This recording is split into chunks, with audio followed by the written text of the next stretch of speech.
It's about 10:39 right now. We've gone through almost 2 hours of basketball work. Listen up, guys. I'm asking for your respect to listen, not make comments. All right, that's about being coachable, right? Making sure that when you're supposed to be listening, you are. Right? Can't hear you. All right. We started off today talking about consistency and repetition, right? Especially if you're on this side over here, you kind of understand the theme of the day is repetition, right?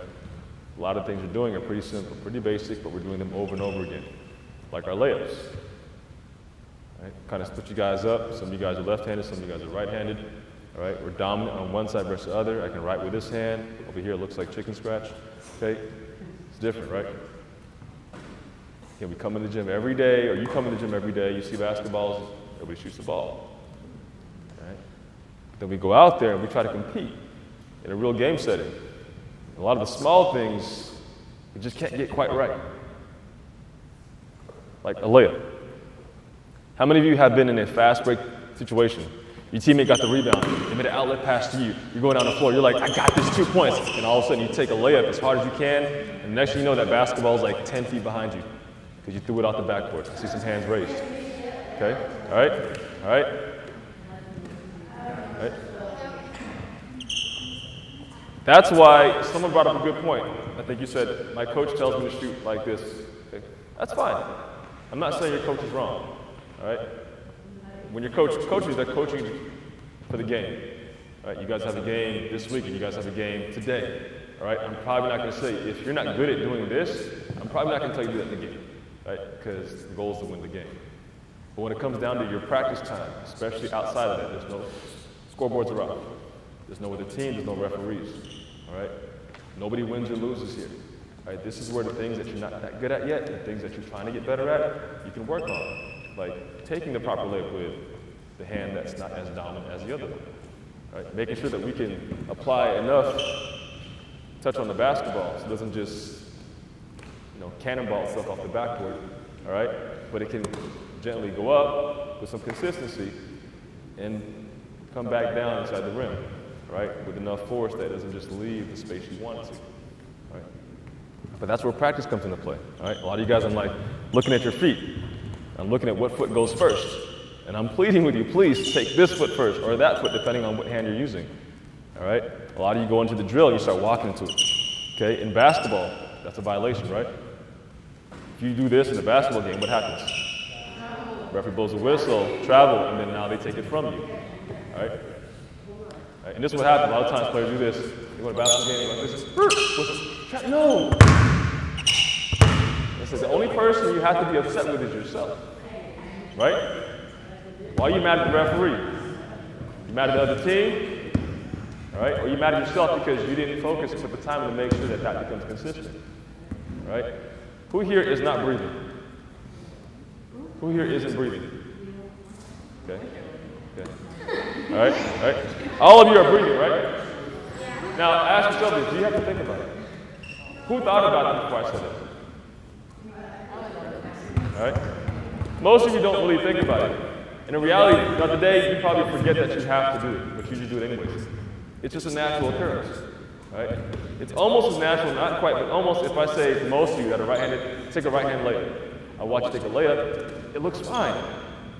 The form is nearly perfect.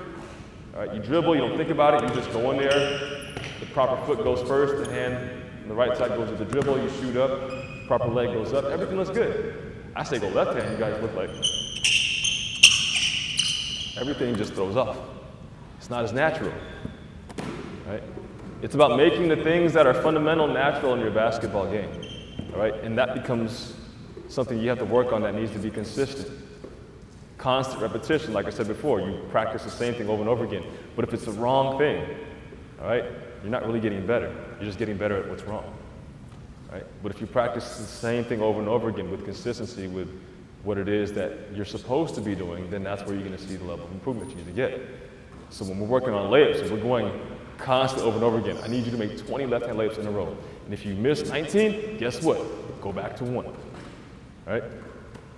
Because I want that for you to be so consistent and so easy for you that you don't even think about it. If I just toss you the basketball and you go up and you just take a left-hand layup, it's like you're breathing. Right now, nobody's thinking. You probably forgot I said who can breathe. You're just doing it right now. It's just something you just do. You don't have to think about it. Your body just knows, I have to or I die. All right? Same thing if you're taking a layup. I got to make this or I don't score 2 points. All right? 5 seconds left in the game.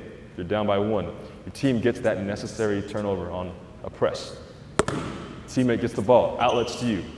You've got now 3 seconds to score that layup. Just as much as you have to breathe to survive, you've got to make that last second layup to win the game or you guys lose. If you have to sit and think about your technique and form or start to worry about it, you're probably going to miss it. But if it's just easy, catch, go, dribble, step in, shoot, all right, you probably won the game. You guys are happy. You guys came back and won on a buzzer beater, right? Because you had the fundamental ability to make an easy shot. Okay. All right. It's a different, right? I scored 2 points at the beginning of the game. All right, it's 2-0. Who cares? I scored the last 2 points to win the game by 1 point. Everybody goes crazy. Parents like, oh my God. Other teams like, oh man, they won last second. Oh, did you see that? It was a layup. But do you see how important something so simple can be? What if this is your playoff game? What if this game put you into the playoffs? And it was a miss because you couldn't make it with either hand. Okay? It seems simple, right? And here we work on layups. Oh, another one. What if this game puts you in a championship? All right? You get the loose ball. You guys go down. You push the floor. You make that layup. That layup got you into a championship game. What if you missed it?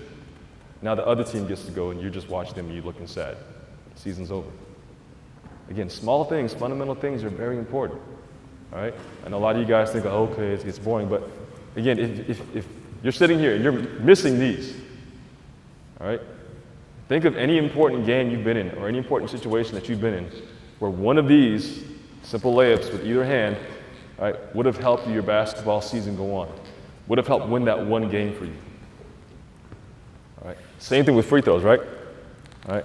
I think our 7th grade team, I don't know, well, you weren't there, but in Vegas, like, we had one day in there where we just couldn't make it. I think we made like 1 for like 30. We're just missing like every free throw. It's not that the guys can't shoot, but you think about simple things like, I'm just in the gym working on free throws. All right, you think that's boring. Coach, I want to work on a crossover. Can you teach me how to do this? Okay, can you make a free throw, first of all? I'll teach you that. If you can make a right-hand layup, a left-hand layup, if you can make a free throw and you can shoot properly, I'll teach you all that stuff. But if you sit there, you take 10 free throws and you make 1, nah, brother, you're going to take this basketball, you're going to get to that line, and you're going to make free throws. It seems simple, right?